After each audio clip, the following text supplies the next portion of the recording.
Democrats criticize the bill, saying it tightens election laws in a system that's already secure and makes it harder to cast a ballot. They argue it could block millions of eligible Americans from voting in federal elections.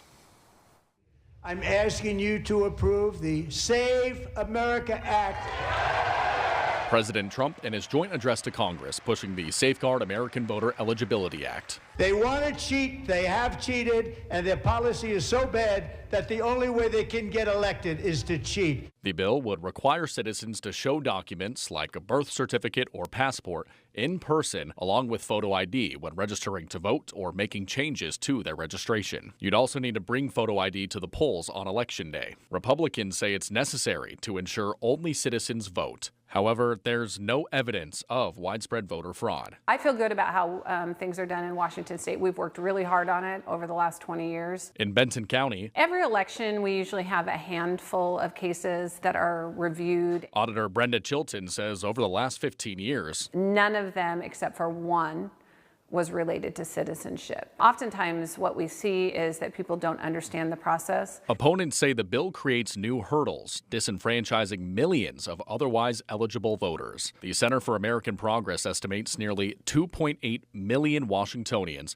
and 146 million nationwide do not have a passport. It also estimates 1.6 million Washington women, 69 million nationwide, do not have a birth certificate matching their legal name after taking a spouse's surname. Turnout would be significantly decreased. Director of Elections Stuart Holmes with the Washington Secretary of State's office notes the burden it places on both citizens. It creates a lot of confusion on what documentation you need to bring in order to be registered to vote. And local elections offices. All of their systems would need to be upgraded as well to track and verify all of these citizenship pieces of documentation. In a statement provided to Nonstop Local, Congressman Dan Newhouse, who supported the bill in the House, said, quote, requiring identification and proof of citizenship to vote ensures that only American citizens are participating in our democratic process. I oppose calls to nationalize our elections, but support common sense reforms to make our elections more secure. Auditor Chilton stressing her mission as a public servant. Whatever laws are passed, going to continue to follow whatever those laws are, regardless. Senate Majority Leader John Thune says the Senate will take up the bill, quote, very soon, but Republicans are still short of the 60 votes needed to break a Democratic filibuster.